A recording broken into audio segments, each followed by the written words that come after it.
إن الحمد لله نحمده ونستعينه ونستغفره ونعوذ بالله من شرور أنفسنا وسيئات أعمالنا من يهده الله فلا مضل له ومن يضلله فلا هادي له وأشهد أن لا إله إلا الله وحده لا شريك له وأشهد أن محمدا عبده ورسوله اللهم صل على محمد وعلى آله وأصحابه ومن تبعهم بإحسان إلى يوم القيامة. فيا عباد الله أوصيكم ونفسي بتقوى الله فقد فاز المتقون. قال الله تعالى: أعوذ بالله من الشيطان الرجيم. يا أيها الذين آمنوا اتقوا الله حق تقاته ولا تموتن إلا وأنتم مسلمون. وقال النبي صلى الله عليه وسلم: اتق الله حيثما كنت وأتبع السيئة الحسنة تمحها وخالق الناس بخلق حسن. Alhamdulillah, jamaah Jumat rahimani wa rahmatullah. Pada siang kali ini berkat nikmat sehat dan kesempatan yang Allah Subhanahu wa taala berikan kepada kita semuanya, kita dapat berkumpul di masjid yang penuh mubarakah ini. Kita bisa berkumpul semata-mata untuk mendekatkan diri kita kepada Allah Subhanahu wa taala dengan cara-cara ibadah salat. Mudah-mudahan ibadah salat kita, amal-amal salat kita mendapatkan pahala yang berlipat ganda di sisi Allah Subhanahu wa taala. Salawat dan salam semoga tercurah limpahkan kepada baginda Nabi Muhammad sallallahu alaihi wasallam, para keluarga beliau, para sahabatnya dan pengikutnya di akhir zaman. Jamaah Jumat yang dirahmati Allah Subhanahu wa taala, di antara akhlak yang terpuji, akhlak yang terbaik, salah satunya adalah memiliki sifat pemaaf, sebagaimana yang digambarkan oleh Allah Subhanahu wa taala dalam surat Al-A'raf ayat 199. Khudil afwa wa'mur bil 'urfi wa a'rid 'anil jahilin. Jadilah engkau pemaaf, wa'mur bil 'urfi, dan perintahkanlah manusia untuk berbuat ma'ruf, untuk berbuat amalan-amalan yang shalih. Wa'rid 'anil jahilin, dan berpalinglah, menghindarlah dari orang-orang jahil, dari perbuatan orang-orang yang tidak memiliki landasan agama.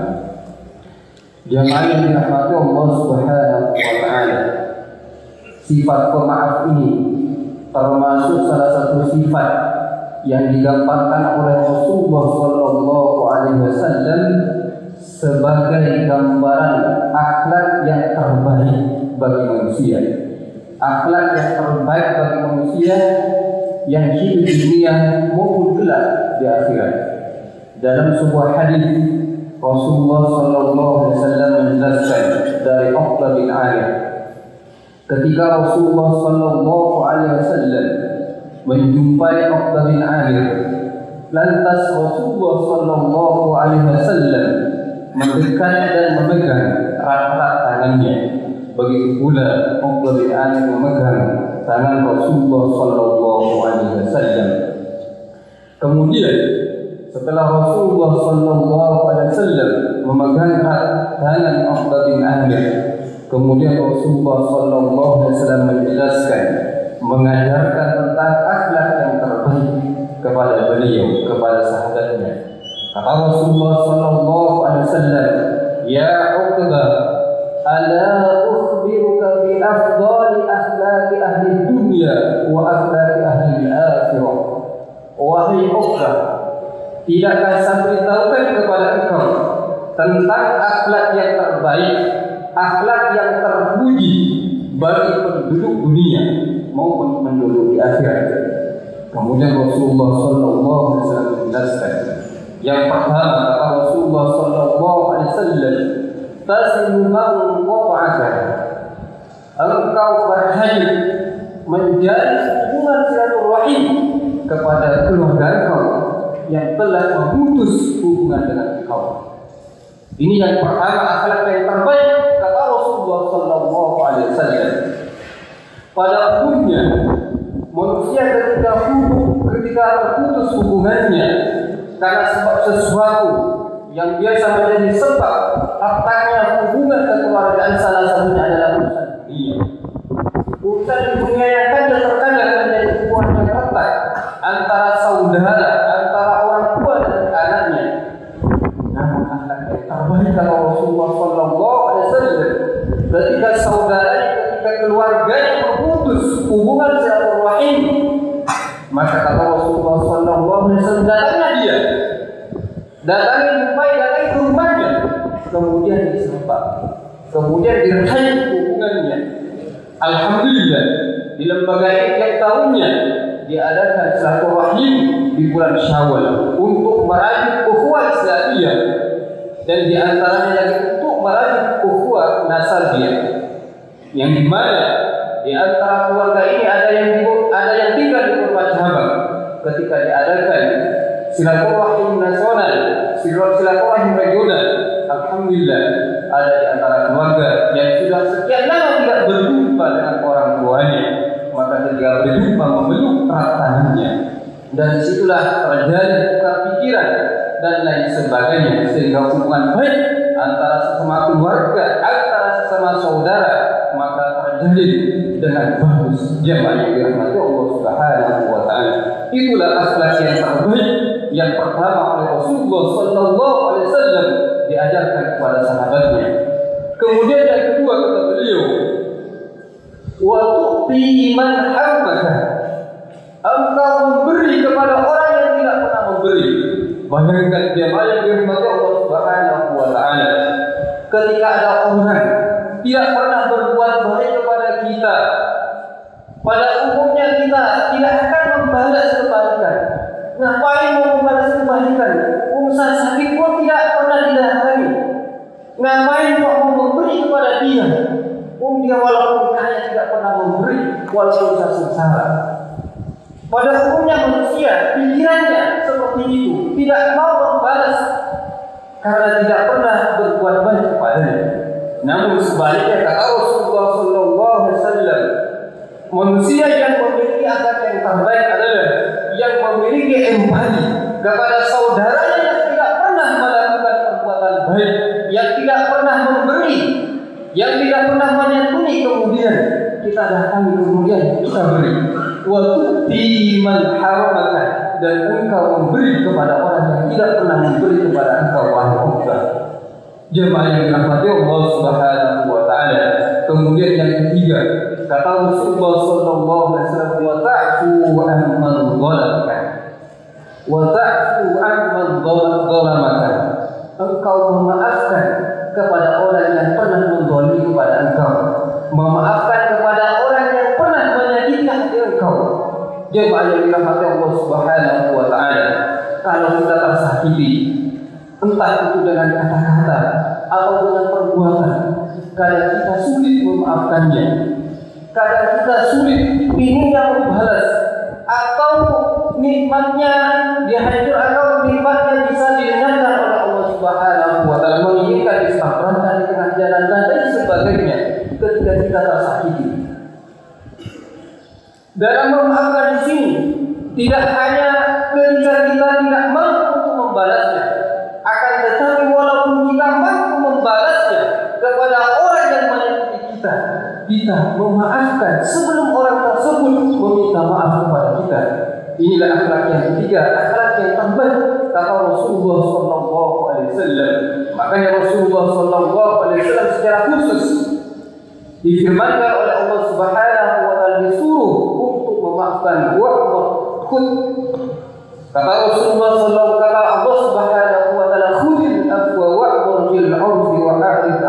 jahil. Jadi engkau pemaaf, wa'mur bil 'urfi, dan suruhlah manusia untuk berbuat yang ma'ruf. Yang tiga hal yang dilakukan oleh Rasulullah sallallahu alaihi wasallam yang diwasiatkan oleh beliau kepada Allah bin Amir. Ini salah satu bentuk wa'mur bil 'urfi yang dijelaskan oleh Allah Subhanahu wa taala kepada Rasulnya. Wa'arid 'anil jahilin, dan berpalinglah dari orang-orang jahil. Jemaah yang dirahmati Allah Subhanahu wa taala. Suatu ketika ada salah seorang sahabat yang bernama Uyainah bin Hisn. Dia seorang sahabat yang tidak terlalu diperhatikan, yang tidak memiliki status sosial, akan tetapi anak saudaranya atau ponakannya memiliki kedekatan dengan Umar bin Khattab yang bernama Hisn, yang bernama Al-Hur. Kemudian Uyainah bin Hisn datang kepada ponakannya, kepada Al-Hur. Wahai Al-Hur, bisakah saya diperjumpakan kepada Amirul Mukminin Umar bin Khattab, karena engkau memiliki kedekatan kepada Amirul Mukminin. Waktu itu Umar bin Khattab berada di ruangan majlisnya bersama para sahabat-sahabatnya, di antaranya adalah para penghafal dari kalangan senior maupun dari kalangan pemuda. Lantas kemudian jemaah yang dirahmati Allah Subhanahu wa taala, Al-Qur mendatangi Amirul Mukminin, memintakan izin agar Uyainah bin Hisn bisa masuk dalam majlis Umar bin Khattab. Ketika diizinkan oleh Umar bin Khattab untuk masuk dalam majlisnya, tidak lama lantas kemudian Uyainah bin Hisn memberikan kritikan yang sangat pedas yang tidak pantas diungkapkan waktu itu oleh seorang sahabat. Karena para sahabat-sahabat Umar bin Khattab yang ada di majlisnya tidak berani memberikan kritikan-kritikan yang pedas. Ternyata ada seorang yang diberi persilakan masuk dalam majlisnya, tiba-tiba mengacung tangan dan menyatakan kepada Umar bin Khattab, "Ya Amirul Mukminin, ma tu'tina al-jadal wa ma tahkum bainana bil haqq." Hadis ini diriwayatkan oleh Imam Al-Bukhari. Wahai Amirul Mukminin, engkau tidak pernah berbuat kebaikan kepada kami, dan engkau juga tidak pernah berbuat adil di antara kami. Jemaah yang dirahmati Allah Subhanahu wa taala, dalam sebuah majlis seorang yang dipersilakan masuk oleh Umar bin Khattab tiba-tiba mengkritiknya. Apakah tidak marah seorang amir, seorang pemimpin, seorang khalifah waktu itu, jemaah yang dirahmati Allah Subhanahu wa taala? Maka dengan kritikan tersebut hampir Umar bin Khattab mau memukul, mau menekan Uyainah bin Hisn ini yang memberikan kritikan pedas kepada Umar bin Khattab. Lagi-lagi Al-Qur ponakannya Uyainah bin Hisn ini, jamaah yang dirahmati Allah Subhanahu wa taala, membacakan ayat Makarimul Akhlaq. Ya Amirul Mukminin, inna Allah ta'ala qala li nabiyyi sallallahu alaihi wasallam, wahai Amirul Mukminin, kata Al-Qur, kata ponakan dari Uyainah bin Hisn, sesungguhnya Allah Subhanahu wa taala telah menurunkan ayat yang mulia kepada Nabi Muhammad sallallahu alaihi wasallam, khudil afwa wa'mur bil 'urfi wa'rid 'anil jahilin. Jadi engkau pemaaf, wa'mur bil 'urfi, perintah manusia untuk berbuat ma'ruf, wa'rid 'anil jahilin. Maka Umar bin Khattab ketika dibacakan ayat yang mulia ini, jamaah yang dirahmati Allah Subhanahu wa taala merenung sejenak, dan kemudian Umar bin Khattab tidak marah dan tidak jadi memukul orang yang mengkritiknya, jamaah yang dirahmati Allah Subhanahu wa taala. Apabila Umar melakukan hal tersebut, memukul orang yang mengkritiknya, maka perbuatan tersebut termasuk perbuatan jahiliyah. Maka kata Allah Subhanahu wa taala, wa'rid 'anil jahilin, dan hindarilah dari perbuatan-perbuatan jahil. Jamaah yang dirahmati Allah Subhanahu wa taala, mudah-mudahan kita semuanya oleh Allah Subhanahu wa taala diberikan sifat-sifat salah satu yang di antara yang tiga ini. Kita bisa menjalin hubungan silaturahim. Paling tidak kalau kita berada di tempat ini, keluarga berada di tempat jauh, kita bisa telepon, meminta maaf, minta saling didoakan, jemaah yang dirahmati Allah Subhanahu wa taala, untuk kebaikan kita di dunia maupun di akhirat kelak.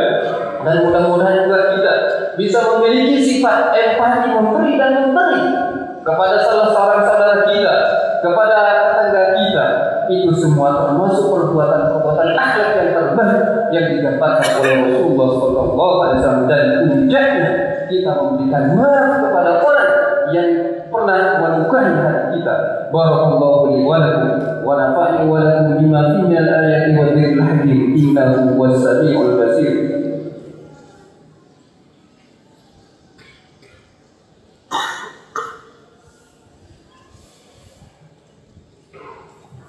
Alhamdulillah alladzi hamdan kama amara wa asyhadu an la ilaha illallah wahdahu la syarika lah wa asyhadu anna Muhammadan abduhu wa rasuluh. Allahumma shalli ala Muhammad wa ala alihi wa ashabihi wa man tabi'ahum bi ihsan ila yaumil qiyamah. Jemaah yang dirahmati Allah Subhanahu wa taala, saking pentingnya memiliki sifat pemaaf ini, Allah Subhanahu wa taala menggambarkan dalam sebuah ayatnya, faman afa wa aslaha fa ajruhu 'ala Allah. Barang siapa yang memaafkan, melapangkan dirinya untuk memaafkan orang yang menyakiti terhadap kita, faman afa wa aslaha, dan berbuat baik, berbuat islah, memperbaiki di antara sesama manusia ketika ada kesalahan-kesalahan, ketika ada sebuah permasalahan, kita mampu wa aslah, mengislah wa aslah fa'ajruhu 'ala Allah, maka sungguh tanggungan pahalanya di sisi Allah Subhanahu wa taala. Berarti menunjukkan bahwa pahala memaafkan ini sangat besar. Jemaah yang dirahmati Allah Subhanahu wa taala, dalam sebuah potongan hadis dijelaskan oleh Rasulullah sallallahu alaihi wasallam, tidak ada orang memberikan pemaaf kecuali Allah Subhanahu wa taala meningkatkan derajatnya. Jemaah yang dirahmati Allah Subhanahu wa taala, kita bermunajat kepada Allah Subhanahu wa taala. Mudah-mudahan Allah Subhanahu wa taala memiliki sifat-sifat akhlak yang termulia ini. Hamdan yufi amruka fi mazidah. Ya Rabbana lakal hamdu kama yanbaghi li jalalika wajhika wa 'azimi sultanika. Allahumma shalli ala Muhammad wa ala alihi wa sahbihi wa barik wa sallim. Allahumma ighfir lil muslimina wal muslimat والمؤمنين والمؤمنات الأحياء منهم والأموات. اللهم اغفر لنا ولوالدينا وارحمهما كما ربونا صغارا. اللهم أرنا الحق حقا وارزقنا اتباعه وأرنا الباطل باطلا وارزقنا اجتنابه. اللهم إنا نسألك الهدى والتقى والعفاف والغنى. اللهم اجعلنا خير عمرنا آخره وخير عملنا خواتمه وخير أيامنا يوم لقائك وخير كلامنا بكلمة لا إله إلا الله. اللهم إنا نسألك علما نافعا وعملا متقبلا ورزقا حلالا طيبا. اللهم إنا نعوذ بك من جهل البلاء ودرك السقاء وسوء القضاء والسماتة الأعداء. اللهم إنا نسألك علما نافعا وعملا متقبلا ورزقا حلالا طيبا. ربنا هب لنا من أزواجنا وذرياتنا قرة أعين واجعلنا للمتقين إماما. اللهم إنا نعوذ بك من الهم والحزن ونعوذ بك من العجز والكسل ونعوذ بك من الجبن والبخل ومن غلبة الدين وقهر الرجال. ربنا آتنا في الدنيا حسنة وفي الآخرة حسنة وقنا عذاب النار. سبحانك ربك رب العزة عما يصفون وسلام على المرسلين والحمد لله رب العالمين.